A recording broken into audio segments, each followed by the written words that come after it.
Concluyo con esto. Punto número 7. Pagando el precio. Vivir en integridad es algo que cuesta y que cuesta mucho, pero vale la pena. Concluyo con 3 historias. La primera de ellas es un hombre del que yo supe cuando estaba muy pequeño, pero su historia me dejó impactado. Lo vi en las noticias. Fue una noticia que literalmente no se ha podido borrar de mi mente. Este hombre trabajaba en el norte de los Estados Unidos o en el sur de Canadá, cortando árboles. Todo lo que él tenía en su casa lo había construido con sus propias manos, a la usanza de los Estados Unidos, de hacer todas las cosas de madera, de tener casas de madera. Y vieron que había un árbol, los de la compañía con la que él trabajaba, que no iban a utilizar, y entonces él pidió un permiso especial. Si ese árbol no lo vamos a utilizar, ¿lo puedo usar yo? ¿Lo puedo llevar para mi propio provecho, pero usarlo para las cosas de mi casa? Le dijeron que sí. Y entonces, una vez que terminaron la jornada de trabajo y todos se retiraron, él se quedó para cortar ese que iba a ser su árbol. Y entonces, él, siendo un talamontes experto, comenzó a hacer el trabajo por su propia cuenta. Algo que había hecho toda la vida. Pero algo salió mal en esa ocasión. En medio de la soledad del bosque, sorpresivamente, el árbol, en lugar de caer en la dirección que él esperaba, se le vino encima. No trató más que de hacerse a un lado para descubrir que fue imposible. El tremendo y pesadísimo árbol se vino sobre de él, comprimiendo una de sus piernas contra el suelo. En ese momento, hace muchísimos años, pues no había celulares. Él contaba con un walkie-talkie, el cual estaba en la camioneta. Pero él en ese momento no podía ni siquiera moverse. El árbol pesaba toneladas. Y entonces comienza a pensar rápidamente qué hacer. Se da cuenta que si decide pasar ahí la noche para ser encontrado por sus compañeros hasta el día siguiente, no va a sobrevivir. Los animales van a acabar con él. Literalmente no tiene tiempo. Y entonces se lleva la mano al cinturón. No va a encontrar ahí su celular. No existía eso. Pero sí su navaja suiza. La saca en función serrucho y con más gallardía de la que yo pudiera siquiera imaginarme, se cercena su propia pierna a la altura de la rodilla. Se libera, pero por consecuencias lógicas se empieza a desangrar. Llega a rastras hasta la camioneta, toma el walkie-talkie y le habla a la gente de emergencias y les dice: señores, me estoy muriendo. Ustedes no alcanzan a llegar hasta aquí sin que yo fallezca. Los voy a encontrar en un punto medio en el camino. Y eso hace, toma la camioneta, lo encuentran en un punto, le salvan la vida. No solo eso, sino que además hay una comitiva que van a mover el árbol y a rescatar su pierna, aplastada, hecha pedazos, con la idea de podérsela reinjertar, lo cual fue imposible. El hombre perdió la pierna, pero salvó la vida. La noticia fue increíble y recuerdo cuando entrevistan a la esposa. Le dicen a la mujer: oiga, ¿qué opina de su esposo? ¿Qué gallardía, qué valor para hacer lo que él hizo? Y ella responde: eso no me sorprende. Él siempre ha sido un hombre determinado. Lo que a mí me sorprende es la razón por la que lo hizo. Acabo de estar con él y ella, con lágrimas en los ojos, dice y me dijo que cuando estaba en la soledad del bosque decidió quitarse la pierna a fin de liberarse de ese pesado árbol, porque recordó que había una mujer y un hijo esperándole en casa.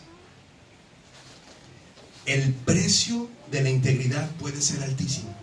Quizá nos tenemos que deshacer de cosas que son preciosas para nosotros, pero lo vale. Y la respuesta es vida. Segunda historia.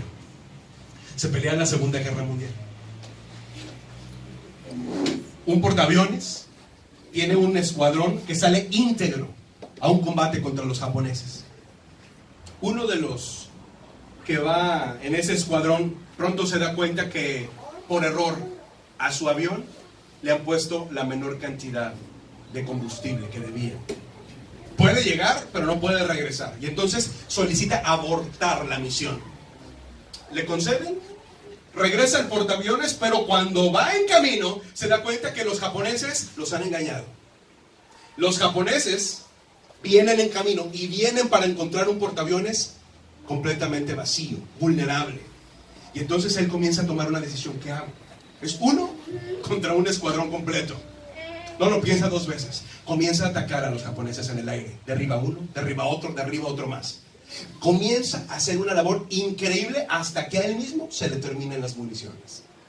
Y una vez que no tiene municiones, toma una decisión despiadada: derribar a los japoneses por contacto físico, chocándolos en el aire con su propio avión.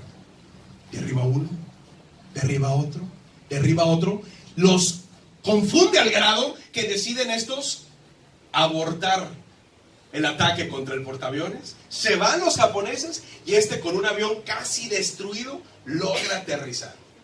Esto jamás hubiera trascendido de no ser porque había una cámara que estaba filmando constantemente todo lo que ocurría. Algo que hicieron los americanos en el tiempo de la Segunda Guerra Mundial. Tener cámaras de cine, grabando y grabando horas y horas y horas de estas misiones. Pasaron años, cuando de pronto en Washington estaban viendo las películas y llegan a esa escena. ¿Qué es esto?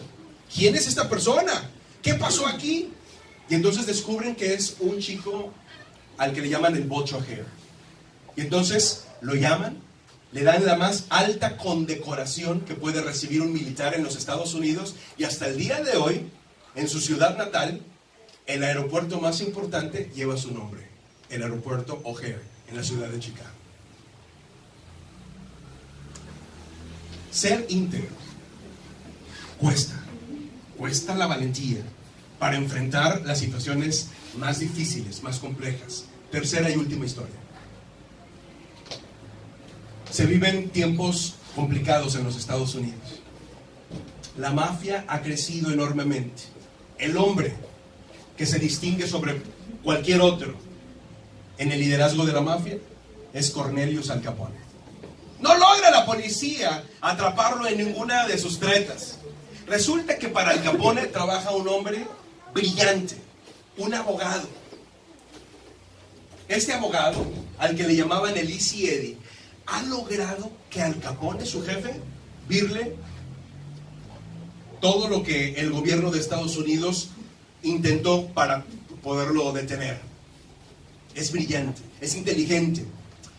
Un buen día, el Easy Eddie está jugando con su hijito, un pequeñito que apenas tendría 1 o 2 años de nacido, cuando de pronto se da cuenta que en medio de la opulencia en la que viven, en una mansión en Chicago, él le puede dar todo lo que quiera a su hijo, menos una cosa: el testimonio de un hombre íntegro. Increíblemente, ante la escena de ver a su criatura con un papá que defiende al gángster por excelencia del mundo, toma la decisión de entregarse a la policía. ¿Sale? Llega hasta la jefatura de policía y dice: soy el Easy Eddie, el abogado de Cornelius Al Capone. Lo he defendido por años y no lo voy a hacer más. Se entrega. La policía hace con él un trato y le ofrecen ser testigo protegido. De su testimonio se desprende todo lo que se requiere para poderlo detener, y detienen a Cornelius Al Capone al tiempo, acusado de evasión de impuestos, y va a Alcatraz. 13 días después de que Al Capone llegó a Alcatraz, el Easy Eddie murió acribillado como un perro en un cajón o en un callejón de Chicago. Él sabía que su testimonio lo conduciría a la muerte, pero prefería la muerte que darle un testimonio de falta de integridad a su hijo. Estas dos últimas historias convergen de una manera increíble. Y es impresionante saber que Edward, ese soldado, ese valiente soldado, Bocho Hair, era el hijo de Easy Eddie. ¿Hasta dónde Dios puede usar tu vida si comienzas a dar pasos de integridad? Volvamos a Isaías. Ante la gloria de Dios, ¿cómo somos? Estamos desintegrados. Nadie puede ser íntegro sin Dios. Nadie puede ser íntegro sin Cristo. Aquí estamos muchas personas. Muchos hemos pagado nuestras propias fallas de integridad. Yo lo he pagado. Precios altísimos. Me he equivocado y terriblemente. He estado tirado y enlodado. y enlodando. Otros están deshechos por el pecado de otros, porque otros los han ofendido, porque otros se han burlado, porque otros los han desalmadamente atacado, o debiendo amarlos, los han despreciado.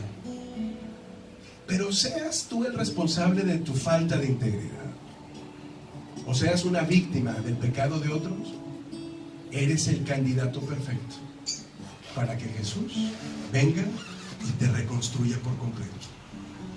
No hay manera de ser íntegro o íntegra sin que Él nos reintegre. Nadie es íntegro por su propia fuerza. No lo fue Isaías y no lo seremos ni tú ni yo. Hoy es un no solamente extraordinario día, es el único día que tenemos para decirle: Señor, ven y vuélveme a hacer. Me he equivocado y el pecado y el error y las equivocaciones de otros me han dañado y estoy deshecho. Pero aquí estoy para que tú hagas un vaso nuevo. ¿Les parece bien que oremos? Bendito Padre, en esta preciosa hora, Señor, venimos delante de ti, reconociendo que estamos millones de años luz de ser personas íntegras por nuestras propias fuerzas y capacidades. Pero en esta hora sí reconocemos que te necesitamos, que tu amor es suficiente, Señor, para que tus manos de alfarero nos tomen y nos reconstruyan. Hemos padecido, Señor, el fuego de la aflicción. Hoy entendemos que es necesario, Señor, para que de nuestras vidas, hechas pedazos, se vuelva a ser esa masa, ese barro, Señor, que en tus manos se convertirá en una nueva pieza. Necesitamos, Señor, de ti. Quizá hemos caminado muchos años contigo, Señor, pero estamos caminando en un mundo desintegrado que nos lastima, Señor, que nos hiere, que nos quiebra. Quizás, Señor, apenas si te conocemos, pero sea cual sea el caso, te necesitamos tanto, Señor. En esta hora, nosotros levantamos nuestra voz y te decimos: toma nuestra vida y vuélvenos a hacer. Escucha, Señor, el anhelo de nuestro corazón. Examina nuestra vida y danos aquello no que queremos, sino que necesitamos, Señor. Deja que tu Espíritu Santo fluya en nosotros, a través de nosotros y a pesar de nosotros, Señor, también para ser un instrumento que traiga bendición y consuelo a otros que también, Señor, necesitan, al igual que nuestras propias vidas, el ser regenerados, restituidos, restaurados. Usa nuestras vidas, las vidas de hombres y mujeres imperfectos pero transformados, Señor, por ti, para traer la bendición de la salvación a muchas otras vidas, Señor, a muchas otras personas, a gente que nos rodea, a gente de nuestra familia, a gente de nuestro trabajo, que no es ninguna coincidencia, Señor, que tengamos contacto con ellos. Danos la sensibilidad de saber que aunque no lo parezca, están viviendo, Señor, una batalla y su vida también ha sido quebrantada. Ponemos todo esto, Señor, delante de ti, reconociendo que de ti somos